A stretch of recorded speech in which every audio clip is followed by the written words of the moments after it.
Marriage is about love. Divorce is about money.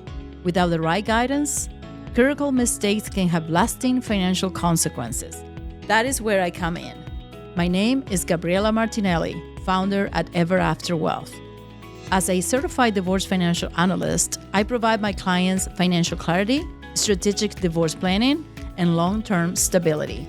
On this podcast, I am sharing what you need to know about getting through a divorce, protecting your legacy, growing your wealth and assets post-divorce, and figuring it out what you really want in this next stage of life.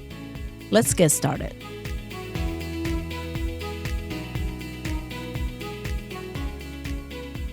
Welcome back to the Divorce and Money podcast. My name is Gabriella Martinelli. I am the founder at Ever After Wealth and a private divorce financial strategist for business owners, physicians, or high earners.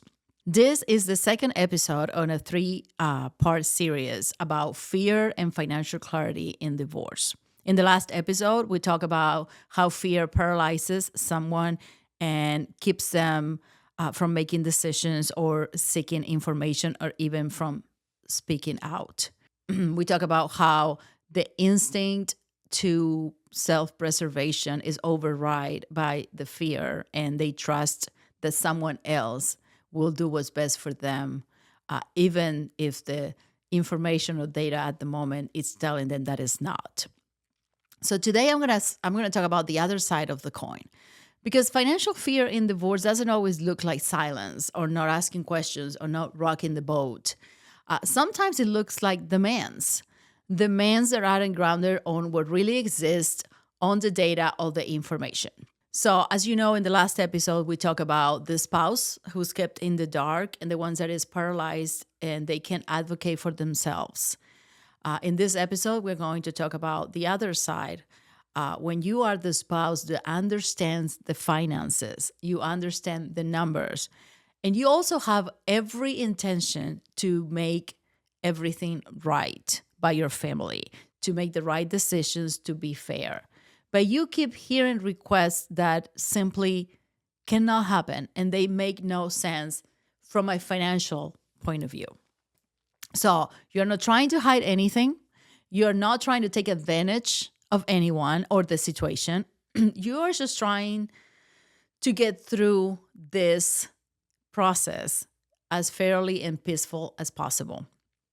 But the conversation stopped a long time ago, right? About what is real, what are the numbers, and it started being more about what other people potentially think would happen. So these are simply unrealistic expectations that I see every day from usually opposing sides, from my clients' spouses. So I'm going to go back a little bit though. Let's talk about before the divorce, right? There was a national survey that found that 45% of the individuals that participated in this survey identify the reasons for the divorce to be based on financial unrealistic expectations, either from them or their spouse. And that was a major contributor to the end of their marriage. That is nearly half of the individuals that usually go through a divorce. Now, these expectations did not come out of nowhere, right? They come from people around us. There was a research from Framingham Heart Study that found that divorce clusters happen within social networks. So what this means, plain words, is if you're in your social circle, you have a friend or a friend of a friend that goes through a divorce, the chances of you going through a divorce increases 75%. So the likelihood of you going through a divorce will increase 75% if that happens. Now, if a friend of someone that is close to you, but you're not close to the person going through a divorce, is going through a divorce, the risk of you going through a divorce increases by 33%. And if you think about this in the nutshell, those are very significant results, right? So what this tells us is, and this doesn't happen just in divorce, by the way, this happens just in real life. Like in practice, the attitudes about divorce or attitudes about something else, when someone should receive, was fair, what others got, travels socially, like any other trends that we find socially, right? So they move from friend to friend, from family member to family member. They shape expectations. And those expectations may have nothing to do with you or your financial situation, but they influence how everyone or how you and your spouse are considering or looking at your particular circumstances. So, how does this work? Friends and family tend to share, right, what they got in their divorces without really understanding that two cases are not actually the same. I remember sitting here with attorney Teresa Vieira in another one of my episodes, and we talk about how the same case in the same state, county, even neighborhood with the same potential facts or outlines, right? Long-term marriage or younger kids or older kids or physicians or business owners, the outcomes will be absolutely different. There's no way that no matter how identical it feels from the outside or it looks from the outside, your divorce is not going to look like anyone else's out. Well, this is what happened. Two divorces are never the same.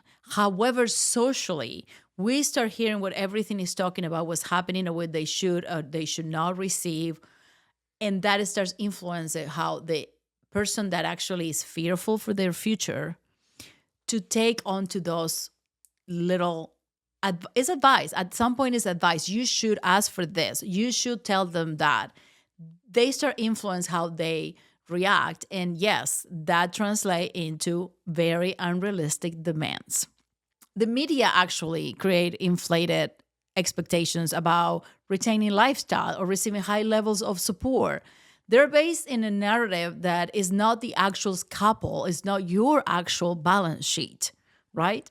So sometimes it's well-meaning but uninformed advice, right? Just because Karen's friend got 80% of their community property pool, that doesn't mean that you are entitled or you will get it, right? You don't know the underlying circumstances of Karen. Sometimes the legal counsel that you're working with, they escalate rather than de-escalate. Clients that come to me often think that they're going to get 65, 70% of their marital estate. Really, in community properties, for example, there's a basic underlying understanding is 50% of the marital estate. Then there's a little bit of a wiggle room when you're talking about equitable distribution states, right? We have different parameters in equitable distribution states and community states. Now, equitable distribution is based on having the two individuals going through a divorce on equal ground as they move forward with their life, right? Does that mean it's 50-50? Most of the time, that's what they go for. Like the judges are basically having an underline of 50-50 as they do in community states, but there is a little bit more of wiggle room. Now, 70% have never seen it, and it's very rare, but it really depends on the circumstances, the situations, the facts of the case. So there is another pattern here. One comes from what the social media, the friends, and socially we start hearing and listening, and that's why we start making those demands, or the individuals start making those demands. There's another pattern, really, that this comes from the actual emotions that the spouse is feeling. Okay, so when one spouse may feel abandoned because is the one that this not the one that actually asked for the divorce, they may feel angry. They may betray. It may be an affair. It may be because they found there was spending that they didn't know existed. Maybe there is a third party or several third parties. So those financial demands often have nothing to do with the legal entitlement, but they come because they want to feel vindicated. Is almost like a form of punishment. I'm going to ask for more and all of it so I can feel better because that's how I want to numb the pain that I'm feeling. And it's almost like a weird form of justice. I'm going to make him pay. I'm going to make her pay for the pain that I'm suffering. How am I going to make them pay? With money, with the financial side.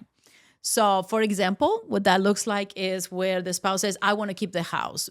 Regardless of whether they can afford it, that's not the question they ask. They say, well, he wants the house, so I want it, right? Or I want him to maintain or maybe increase my lifestyle while the high-earning spouse has to take all the debt, for example, okay? Or avoiding returning to work and just demanding that the support has to be continuous and permanent because they need to be made whole and somehow find them to be, like I said, vindicated, some kind of poetic justice, even if it's unsustainable. And not only about that, maybe it's unsustainable and maybe something that is not good for themselves, but they are so focused on their pain and making the other spouse pay for how they feel because of their pain that are trying to change. And they're framing every financial discussion as a test of whether do you really care about the family, because that happens a lot. It's like, you told me, you promised me, you don't care about me anymore, and you're kind of playing on the guilt of the other individual, if that's the situation that you're in, or if you're the person that betrayed your spouse and then you feel they're just making all these demands that from a financial point of view, from the data point of view, yes, don't make sense.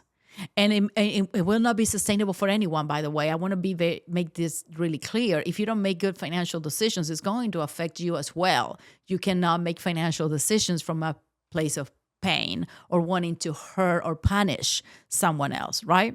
So to be a little bit more technical, research has identified unrealistic expectations in relationship as one of the three major types of interpersonal distortions, right? There is rejection, there's sensitivity, and misperception of others, right? Of others' intentions. These distortions are directly linked with marital conflict and breakdown, actually.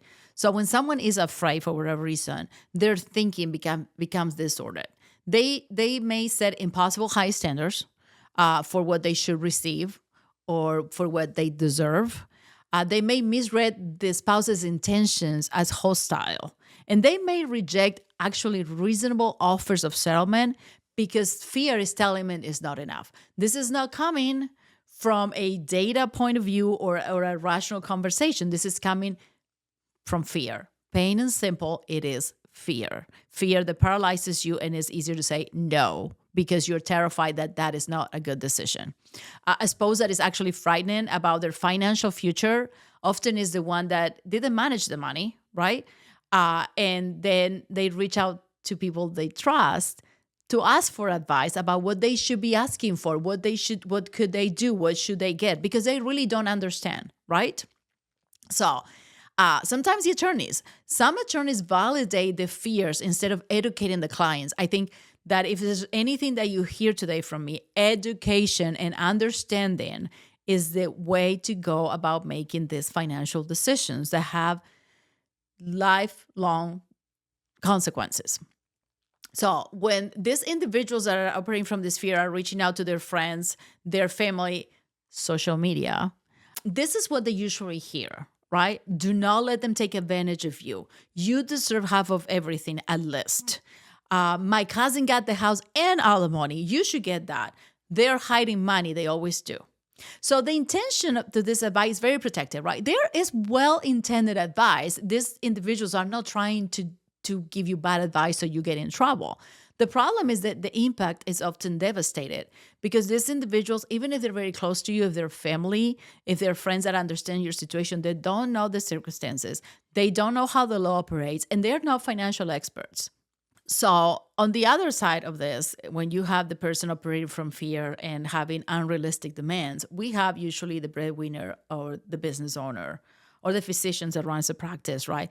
And usually this is the man, and I don't want to make this is only the man. No, there's a lot of women that are also breadwinners, and this happens to them as well, okay? But there is a lot of social pressure for these individuals that are tied in this financial success to their identity, into their moral worth, right? So settlement negotiations for them don't feel like a technical exercise. They're testing their character. They feel they need to do the right thing. They want to do the right thing.